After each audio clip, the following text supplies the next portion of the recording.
చూసినట్లయితే, నీతిమంతునికి కలుగు ఆపదలు అనేకములు. దేవుణ్ణి వెంబడించాలి, ఈ దేవుని చెంతకి రావాలి, ఈ దేవుణ్ణి సేవించాలి, ఆరాధించాలి, స్తుతించాలి అని దేవుణ్ణి నమ్ముకొని మారు మనసు పొందుకున్న ప్రతి ఒక్కరి జీవితాలు ఏ రీతిగా ఉంటాయంటే, వాళ్ళు ఈ లోకంలో ఒక ఆహ్లాదకరమైన జీవితాన్ని జీవించరు, కానీ వారు ఎన్నో శ్రమలను ఎదుర్కోవలసిన పరిస్థితి ఉంది. ఎందుకు అంటే, నువ్వు వెళ్తున్న శరీరానుసారమైన మార్గాన్ని విడిచిపెట్టి ఆత్మానుసారంగా నేను జీవించాలని నిర్ణయం తీసుకొని, ఇక నేను కాదు క్రీస్తే నా యందు జీవించాలి అని చెప్పి మారు మనసు పొందుకున్నట్లయితే, బాప్తిజం తీసుకున్నట్లయితే, ఆ తర్వాత నువ్వు తిరిగి లేపబడిన అనుభవం నువ్వు కలిగి ఉంటావు, నూతన పరచబడతావు. ఇక నేను కాదు క్రీస్తే నా యందు జీవిస్తున్నాను, అప్పుడు నీ వెంబడించాలి, ప్రభు మార్గంలో నువ్వు నడవాలి. పాతవి గతించెను, సమస్తమును క్రొత్తవాయను. ఆ రీతిగా నువ్వు ప్రభువుని వెంబడిస్తున్నప్పుడు ఆయన మార్గంలో నువ్వు అడుగులు వేయాలి.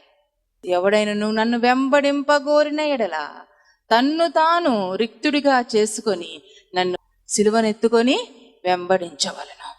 కనుక మీ జీవితాల్లో దేవుని దగ్గరికి వచ్చినప్పుడు అన్నీ చేస్తాడులే, మనకంత సుఖంగా ఉంటుందేమో, మనం అంత సంతోషకరమైన జీవితం జీవిస్తామేమో, మనం ఈ లోకంలో గొప్ప వాళ్ళం అయిపోతామేమో, గొప్ప ఆస్తులు కలిగి ఉంటామేమో, మరి ఉన్నతమైన స్థితిని కలిగి ఉంటామేమో అని చెప్పి భ్రమలో ఉండొద్దు. కానీ అనేకమైన ఇబ్బందికరమైన కొలిమిలో గుండా మనం వెళ్ళవలసి వస్తుంది.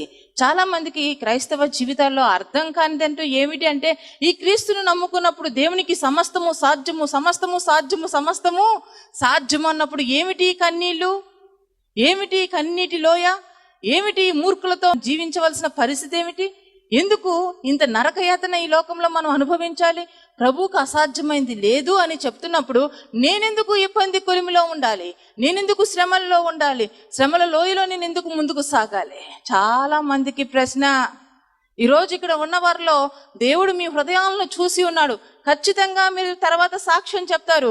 మీరు దేవుని ప్రశ్నించే వారిగా ఉన్నారు కాబట్టి దేవుడు ఈ యొక్క మాటను మీకు సెలవిస్తున్నారు. దేవునికి మహిమ కలుగును గాక, దేవునికి మహిమ కలుగును గాక.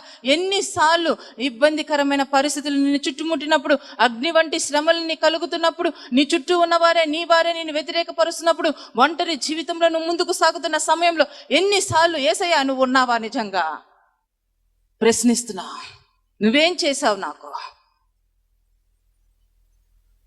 ఎక్కడ నాకు ఆశీర్వదించావు, ఎక్కడ నన్ను దీవించావు, నా జీవితం అంతా మోడుబారిపోయినట్టుగా ఉంది కదా, నువ్వు ఉన్నావని నేను ఎలా నమ్ముతాను, నా చుట్టూ ఉన్నవారిని మార్చకపోతే నువ్వు అసలు నిజంగానే ఉన్నావని ప్రశ్నిస్తున్నావు కదా. దేవుడు నీతో మాట్లాడుతున్నాడా? నీతిమంతులకు కలుగు శ్రమలంట అనేకములంట, నీతిమంతునికి కలుగు ఆపదలు అనేకములంట.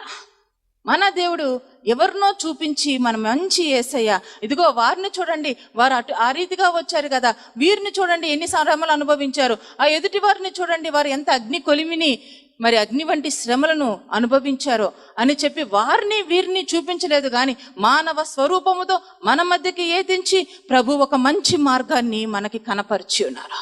యేసయ్యే దిగి వచ్చారు, వారిని వీరిని చూపించలేదు. కానీ యేసయ్యే మన ముందు ప్రత్యక్షపరచుకొని, నేనే మార్గము, నేనే సత్యము, నేనే జీవమునై ఉన్నాను, నన్ను వెంబడించువాడు నిత్య జీవానికి వారసుడిగా ఉంటాడు. యేసయ్య ఈ లోకంలో జీవిస్తున్నప్పుడు సంతోషకరమైన జీవితం ఎక్కడన్నా ఉందా? జన్మించినప్పుడే హేరోదు రాజు తరుముకోవడం మొదలుపెట్టాడు. సుఖప్రదమైనటువంటి జీవితము ఆ చిన్ననాటే ఆ బిడ్డను దాచిపెట్టడానికి యోసేపు మరియలు ఎంతగా ఇబ్బందులు పడ్డారు. పరమ తండ్రిని తండ్రిగా కలిగినటువంటి మన మంచి యేసయ్య ఎన్ని ఇబ్బంది కొలిముల నుంచి, చిన్ననాటి నుంచి, జన్మించినప్పటి నుంచి కూడా తను ఎన్నో ఇబ్బందికరమైన కష్టకరమైనటువంటి పరిస్థితులు వచ్చాయి. మరియా యోసేపు ఏమనుకొని ఉండాలి? గాబ్రియేలు దూత పరలోకముల నుంచి దిగి వచ్చి, ఇదిగో రక్షకునికి నువ్వు జన్మనిస్తావు, ఆయన అనేక మందిని జనుల పాపంలో నుంచి రక్షించును గనుక ఆయనకి యేసు అని పేరు పెట్టండి.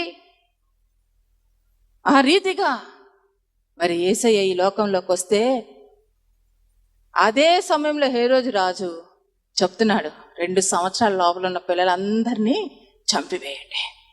అంటే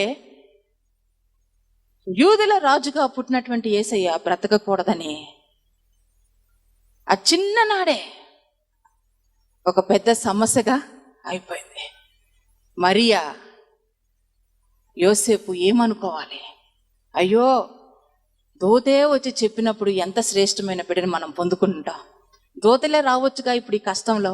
హేరోద్తో దూతలే మాట్లాడవచ్చు కదా, దూతలంతా ఉండిపోవచ్చు కదా ఈ కష్టాలు